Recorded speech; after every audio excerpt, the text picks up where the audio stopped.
ప్రియమైన వర్లారా, ప్రభువైన యేసుక్రీస్తు వారందరికీ వందనాలు. మరి ఈ దినము మన యొక్క వాక్య ధ్యానం కొరకై కీర్తనల గ్రంథంలో నుంచి ఒక వచనం చదువుకుందాము. 36వ అధ్యాయము 8వ వచనం. 36వ అధ్యాయం 8వ వచనం. నీ మందిరం యొక్క సమృద్ధి వలన వారు సంతృప్తి నొందెదరు. నీ ఆనంద ప్రవాహంలోని వారిని త్రాగనిచ్చున్నావు. నీ ఆనంద ప్రవాహంలోని వారిని త్రాగనిచ్చున్నావు. ఇక్కడ కీర్తనకర్త మరి దావీదు చెప్పేటువంటి మాట ఏంటంటే, ఆయన సన్నిధానములో మరి ఏముంటున్నది, సంతృప్తి కలిగి ఉంటున్నది అంటున్నాడు. సమృద్ధి అయిన అబండెంట్ జాయ్ అంటే సమృద్ధి అయినటువంటి సంతోషం ఉంటున్నది. అందుకొస్తే ఆనంద ప్రవాహంలో ఉంటున్నాడు అనమాట. ఆనంద ప్రవాహం ఎట్లాగా దేవుని సముఖంలో సంతోషము సమాధానము మరి ఉంటున్నది అనే కార్యాన్ని ఇక్కడ మనకు బయలుపరుస్తూ ఆయన సన్నిధానంలో చేరినప్పుడు మనకేమొస్తుంది, మరి సమృద్ధి అయినటువంటి సంతోషం వస్తుంది కదా. ఆనంద ప్రవాహం అంటాడు. అది ప్రవాహం, ఆనందం కదా. దేవుని యొక్క సన్నిధి మనకు ఆనందం ఇచ్చేదిగా ఉంటున్నది అనేటువంటి ఎటువంటి ఆనందము, సమృద్ధి అయిన ఆనందం. ఎందుకంటే ఆయన నీ యొద్ద జీవపు ఊట కలదు, నీ వెలుగు పొందియే మేము వెలుగును చూస్తున్నాము. ఆయన యొద్ద జీవపు వెలుగు కలదు, నీ వెలుగు పొందియే మేము వెలుగును చూస్తున్నాము అనేటువంటి కార్యం ఇక్కడ చెప్తుంటున్నాడు. అట్లాగే మనం చూసినట్టయితే యోహాను సువార్త 10వ అధ్యాయంలో యేసు ప్రభు ఏం చెప్తుంటున్నాడంటే, యోహాను సువార్త 10వ అధ్యాయం 10వ వచనంలో మనం గమనించినట్లయితే చూడండి, రైట్, 10వ అధ్యాయం 10వ వచనంలో గొర్రెలకు జీవము కలుగునట్లు అది సమృద్ధిగా కలుగునట్లు నేను ఉచితనే మీతో నిశ్చయముగా చెప్పుచున్నాను. గొర్రెలకు జీవము కలుగునట్లు అంటే ఇక్కడ గొర్రెలు అనేటప్పుడు మరి ప్రజలు అనేటువంటి కార్యం చెప్పబడుతుంది. గొర్రెల కాపరి అంటే యేసుప్రభుని గురించి చెప్తున్నాడు. కాబట్టి యేసుప్రభు లోకానికి ఎందుకు వచ్చాడంట, ఎందుకు వచ్చింటున్నాడు అని తన ఉద్దేశాన్ని ఇక్కడ బయలుపరుస్తాడంటే, సమృద్ధిగా జీవం కలుగుటకు. సమృద్ధి అయిన జీవము మరి మనకి ఇచ్చిన వాడుకుంటున్నాడు. ఎందుకంటే తన జీవాన్ని మన కొరకే పెట్టిన వాడుకుంటున్నాడు, తన ప్రాణాన్ని మన కొరకే పెట్టిన వాడుకుంటున్నాడు. అందుకొరకే 11వ వచనంలో ఏమంటాడంటే, నేను గొర్రెలకు మంచి కాపరిని. కాబట్టి ఆయన మంచి కాపరి అయినటువంటి యేసుక్రీస్తు ప్రభు తన ప్రాణాన్ని మన కొరకే పెట్టి మన యొక్క ప్రాణం కాపాడినాడు. అంటే మన పాప క్షమాపణ నిమిత్తమై ఆయన శిలువలో తన ప్రాణాన్ని అర్పించిన వాడుకుంటున్నాడు. అర్పించి ఆయన మరణించి భూస్థాపన చేయబడి తిరిగి లేచాడు.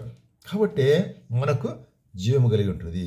సమృద్ధి అయిన జీవము ఆయనలో మనం కలిగిన వారనుకుంటున్నాం. అట్లాగే 2 కొరింథీయులకు రాసిన పత్రిక, అపోస్తలుడైన పౌలు 2 కొరింథీయులకు రాసిన పత్రికలో ఒక మాట చెప్తాడు. 9వ అధ్యాయము 8వ వచనము ఏంటంటే, రైట్, 9వ అధ్యాయం 8వ వచనం. మరియు అన్నిటి యందు ఎల్లప్పుడు మీలో సర్వసమృద్ధి గల వారే ఉత్తమమైన ప్రతి కార్యము చేయుటకు దేవుడు మీడల సమస్త విధములైన కృపను విస్తరింపజేసెను.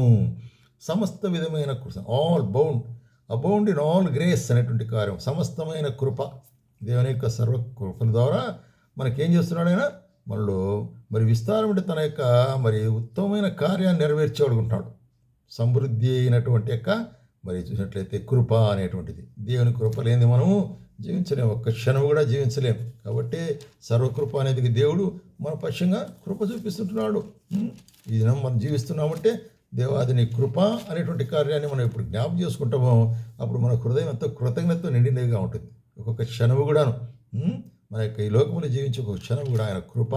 అందుకొరకే ఎఫెసీయులకు రాసిన పత్రికలు కూడా ఏమంటున్నాడు ఇక్కడ 2వ అధ్యాయం 6వ వచనములో చూడండి, మరి క్రీస్తు యేసునందు ఆయన మనకు చేసిన ఉపకారం ద్వారా అత్యధికమైన కృపామహదేశ్వరం బట్టి, ఆయన కృప ఎటువంటిదంటే అత్యధికమైన కృపామహేశ్వరం బట్టి రాబో యుగములో కనపరచు నిమిత్తము క్రీస్తు యేసునందు ఆయన మనను మరి పరలోకమందు ఆయనతో కూడా కూర్చుండబెట్టును. మనం విమోచించడం మాత్రమే కాకుండా ఆయన కృప ఏం చేస్తుంది, మనం రాబో యుగములో మనం ఆయనతో కూడా ఉండేటువంటి మరి శ్లాఘ్యత మనకు. కాబట్టి సమృద్ధి అయినటువంటి కృప అనేటువంటి కార్యాన్ని ఇక్కడ చూస్తుంటున్నాం. అట్లాగే ఎఫెసీయులకు 3:19 వచ్చిన చూసినట్లయితే ఇక్కడ 18 నుంచి కలిసింది. ఏం చెప్తున్నట్టే ఇక్కడ, మీరు దేవుని యొక్క సంపూర్ణత యందు పూర్ణులగునట్లుగా ప్రేమ యందు వేరుపారండి. కాబట్టి ఈ ప్రేమ ఎటువంటి ప్రేమ అంటే జ్ఞానమునకు మించిన క్రీస్తు ప్రేమ. కాబట్టి జ్ఞానమునకు మించిన క్రీస్తు ప్రేమ ఎందుకు చెప్తానంటే, ఈ క్రీస్తు ప్రేమ గురించి మనం మరి విన్నట్లయితే ఎటువంటి వారిని ఆయన ప్రేమించాడు? మనము ఆయనకు విరోధులుగా ఉండేటప్పుడు ప్రేమించాడు, మనం పాపులుగా ఉండేటప్పుడు ప్రేమించాడు, మనం ఆయన దూషించినా కూడా ఆయన మనం ప్రేమించాడు, మనం ఆయన వద్దు అని చెప్పినా కూడా ఆయన మనం ప్రేమించాడు, మన దూరస్తులుగా ఉన్నా ఆయన మనం ప్రేమించాడు. కాబట్టి ఎటువంటి ప్రేమ ఇది? ఇది మరి దీన్నే ఇన్ స్పైట్ ఆఫ్ లవ్ అంటే మనము వద్దనుకున్నప్పటికీ కూడా ఆయన ప్రేమిస్తుంటున్నాడు. కాబట్టి ఎటువంటి ప్రేమగా ఉంటుంది అంటే జ్ఞానముడికి ఇది ఎట్లాగా సాధ్యం అంటే ఇది జ్ఞానముకు మించిన క్రీస్తు ప్రేమను తెలుసుకున్నట్టుకు మీరు శక్తి గలవారగినట్లు ప్రార్థించుడి అంటున్నాడు. కాబట్టి సమృద్ధి అయినటువంటి ఆయనక మరి చూసినట్టయితే ప్రేమ అనేటువంటి కార్యాన్ని మనం చూస్తున్నాం. జ్ఞానంకి ఇచ్చిన సమృద్ధి ఆ ప్రేమ యొక్క పొడవు, వెడల్పు, ఎత్తు, లోతు మీరు ఎరుగునట్లు అంటున్నాడు. మనం దాన్ని తెలుసుకోవాలనేటువంటి కార్యాన్ని గురించి. అట్లాగే మరి ఫిలిప్పీయులకు రాసిన పత్రిక 4వ అధ్యాయము 19వ వచనంలో ఏం చెప్తానంటే రైట్ 4వ అధ్యాయం 19వ వచనంలో ఏం చెప్తున్నాడు ఇక్కడ? కాగా దేవుడు తన ఐశ్వర్యము చొప్పున క్రీస్తు యేసునందు మహిమలో మీ ప్రతి అవసరము తీర్చును. ఐశ్వర్యము చొప్పున ప్రతి అవసరము, that is he will supply all our needs. So abundant supply కదా. కాబట్టి చూసినట్టయితే మన అవసరతలన్నీ తీర్చాడుకుంటున్నాడు. కాబట్టి ప్రేమ వల్ల మనం బాగా ఎరగాల, దేవుడు మన అవసరతలు తీర్చాడు. He is fulfilling our needs but not a greeds. మన అవసరత తీర్చు కానీ అవసరత మించి అనవసరమైనది కోరినప్పుడల్లా ఆయన ఇచ్చేవాడు కాదు. కాబట్టి దేవుని బిడ్డగా నీకు ఏది అవసరమో, ఏది నువ్వు ఎక్కడ కలిగి ఉంటున్నావు అనేది ఆయన ఎరిగి ఉంటున్నాడు. కాబట్టి సమయస్ఫూర్తి అయినటువంటి కృప ఆయన మనకు చూపించి మరి సమృద్ధి అయినటువంటి సహాయం చేసేవాడుగా ఉంటున్నాడు అనేటువంటి కార్యం చూస్తున్నాం.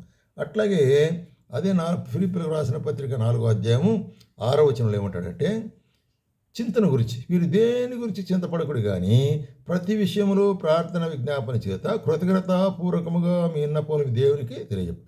అప్పుడు సమస్త జ్ఞానానికి మించిన దేవుని సమాధానం, సమస్త జ్ఞానానికి మించిన దేవునికి సమాధానం.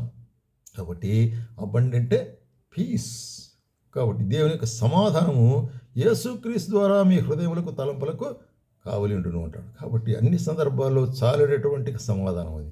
ఆయన ఇచ్చే సమాధానం. యేసు చెప్పాడు, నేనిచ్చు సమాధానం లోకం ఇచ్చినట్టు సమాధానం కాదు, నా సమాధానం నిలిచి ఉండదు అంటాడు. కాబట్టి సమృద్ధి అయిన సమాధానం. అట్లాగే మనం ఏం చూస్తున్నామంటే పేతురు రాసేటప్పుడు ఏమంటారు? 2 పేతురు మరి 1వ అధ్యాయం 11వ వచనంలో ఏం చెప్తున్నాడంటే చూడండి, ఎస్ మీ నిశ్చేత రైట్ మీ పిలుపు ఏర్పాటును నిశ్చయం చేసుకుంటకు జాగ్రత్త పడుడి. మీరిటి క్రియలు చేయవారైతే ఎప్పుడూ తొట్టిల్లరు. అలాగనే మన ప్రభు అయిన యేసుక్రీస్తు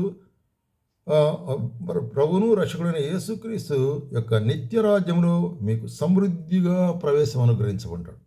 సమృద్ధి అయిన ప్రవేశం. కాబట్టి ఈ లోకం విడిచి మనము మరి పోయినప్పుడు మనకు సమృద్ధి అయిన ప్రవేశం ఎక్కడ? నిత్యరాజ్యంలో, ఆ యొక్క నిత్య జీవంలో, ఆ యొక్క పరలోకంలో, దేవుని సముఖంలో, దేవుని సన్నిధానంలో.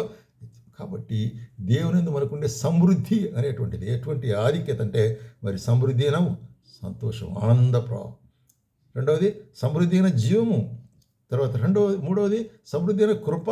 అట్లాగే సమృద్ధి అయిన ప్రేమ, సమృద్ధి అయినటువంటి మరి కార్యములు అక్కర తీర్చబోట.